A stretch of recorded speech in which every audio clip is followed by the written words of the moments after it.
Voilà les trois choses que vous faites peut-être tous les jours qui vous empêchent d'avoir la santé et la vie que vous voulez. Ce sont trois choses qui, si vous ne les faites plus, vont vous faire gagner un temps fou pour faire d'autres choses qui vont augmenter votre santé et avoir plus d'énergie et obtenir votre poids idéal.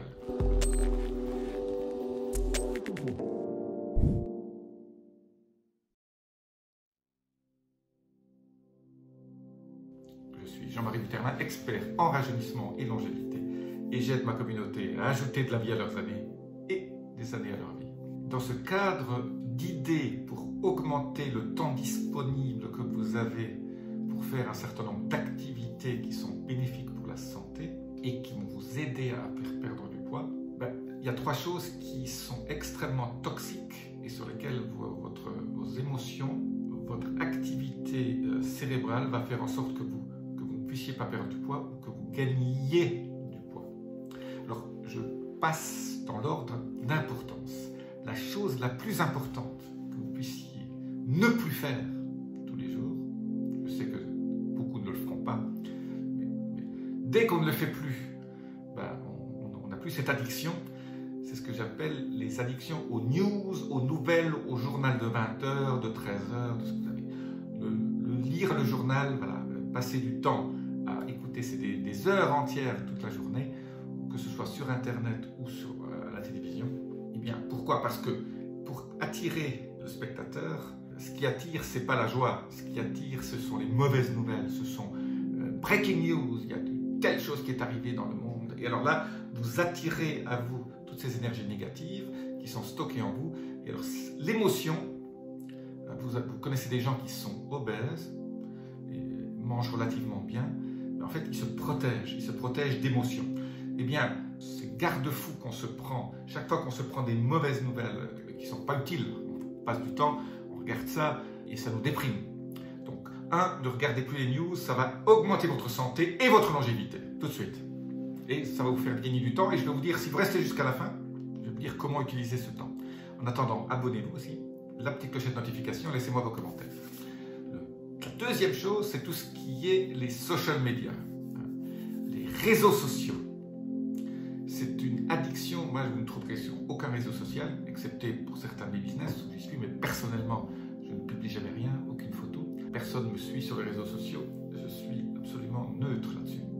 La chose importante, pourquoi les gens vont-ils tellement sur les réseaux sociaux? Parce que ça fait augmenter leur dopamine. Quand ils voient des likes, ils sont contents. Et quand on augmente la dopamine c'est le neurotransmetteur qui est le succès, le contentement. On est content, on est heureux. C'est une des hormones, un des neurotransmetteurs du bonheur. Mais c'est le même bonheur qu'on a quand on joue au poker et qu'on a l'expectative aussi. La dopamine, c'est l'hormone de l'expectative. Quand on publie une photo, on dit j'espère que tout le monde va me liker parce que je suis belle, parce que je suis beau, parce que voilà. Moi, personnellement, je trouve que ça ne sert strictement à rien. Ça vient souvent d'un narcissisme et d'un ego qui n'ont pas lieu d'être et que finalement, voilà. Alors vous allez peut-être me dire, vous allez peut-être arrêter la vidéo à ce moment-là parce que vous êtes addict aux réseaux sociaux. Voilà, je le dis quand même, moi je ne suis pas là pour vous faire plaisir, pour augmenter votre dopamine, je suis là pour vous aider à justement ne plus être addict, à avoir cette addiction aux réseaux sociaux qui sont une catastrophe pour tout le monde. Les réseaux sociaux, la seule façon dont je les utilise, c'est je suis des fils Telegram ou des fils Signal ou des choses comme ça. WhatsApp, je n'utilise plus beaucoup, je n'ai pas confiance. Voilà. Mais ce n'est même pas des réseaux sociaux, ce sont des fils d'actualité que je suis un certain nombre de gens, pour savoir quand même ce qui se passe un peu dans le monde, mais pas filtré par les médias traditionnels qui n'ont pas intérêt à vous raconter ce qui se passe vraiment. C'est la deuxième chose. Vous allez voir, dès que vous sortez des réseaux sociaux, vous allez me dire, oui, mais comment je vais contacter mes amis? Il y a d'autres moyens pour contacter les amis, pour rester en contact. C'est vrai que le lien social, c'est une des clés de la longévité, mais ce n'est pas via les réseaux sociaux que ça marche. La troisième chose, et restez bien jusqu'à la fin pour que je vous dise exactement le bonus. Troisième chose, ce sont les amis toxiques. C'est tout ce qui est toxique autour de vous. Ça peut être un conjoint, ça peut être des amis.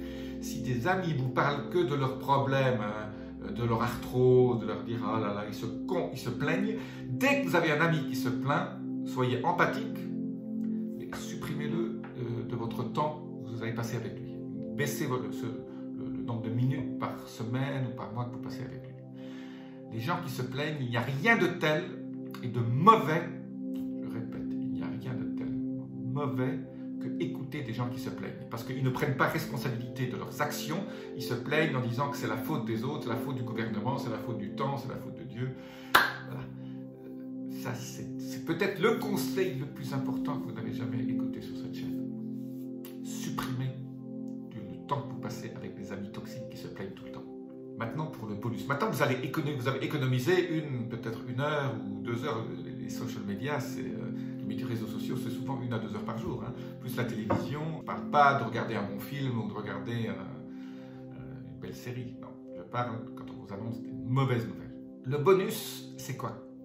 Qu'allez-vous faire de ce nouveau temps? D'abord, vous allez utiliser peut-être pour faire un peu plus d'exercice, pour avoir fait un peu plus de sport, pour avoir passé du temps peut-être avec des gens qui ne sont pas toxiques. Voilà. Donc sélectionnez les gens qui, après que vous ayez passé du temps avec eux, vous dites « Ah, qu'est-ce que je me sens bien ». Moi, quand j'invite des amis chez moi, voilà, à la fin d'un repas ou d'un temps qu'on passe ensemble, voilà, ça m'a repompé, ça m'a regonflé.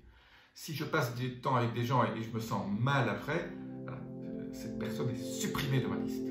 Pour continuer à progresser, il faut faire une action tous les jours, il faut apprendre à vous connaître mieux, à faire de l'introspection, et c'est par la méditation de pleine conscience qu'on y arrive. Alors ça peut être 5 minutes le matin, 5 minutes le soir, vous n'avez pas besoin. Alors c'est quoi la méditation de pleine conscience? J'en parle beaucoup.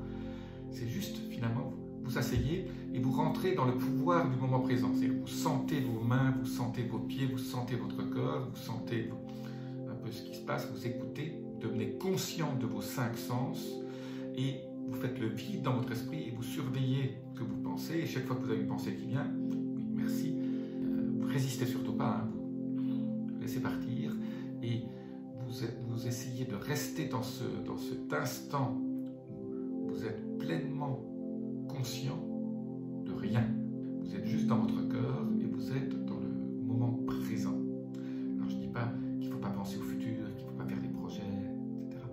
Mais être dans le moment présent, c'est la clé du bonheur et de la santé et de la vie, surtout de la vie augmentée. Vous allez être plus heureux, vous allez être absolument fasciné si vous rentrez et vous vivez le moment présent. C'est carpe diem des épicuriens, c'est vivre le moment présent et ne pas penser à ce que vous allez faire à manger tout à l'heure.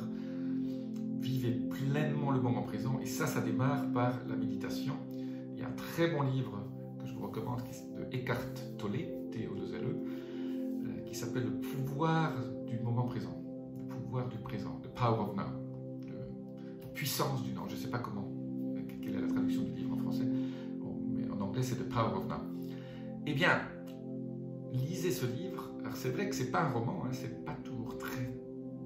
Il faut digérer chaque chapitre, mais si vous arrivez tous les jours, peut-être que quelques minutes, à juste vous asseoir et à faire le vide dans votre esprit et par la suite, une fois que vous sortez de ce moment de méditation, une chose très importante aussi, c'est d'analyser quelles sont les émotions négatives que vous avez pu avoir et faire un travail sur vous-même pour chaque fois que vous avez un trigger, c'est-à-dire chaque fois que quelqu'un vous envoie une action, quelque chose qui se passe qui va induire une réponse émotionnelle, physique, négative, analyser les situations et pourquoi finalement j'ai réagi à cet email, pourquoi j'ai réagi à cette nouvelle ou à ce que m'a dit ma compagne, mon compagnon, ou cet ami.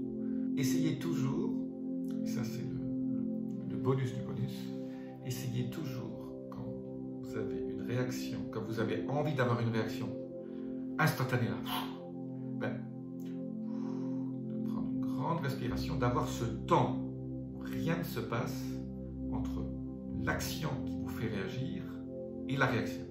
C'est vrai qu'il faut réagir, il ne faut pas... Et alors là, si vous arrivez à juste prendre une grande inspiration, là vous avez déjà beaucoup gagné. Je vous dis à très bientôt. appuyez sur les petits boutons clochette notification, laissez-moi vos commentaires aussi. Namasté.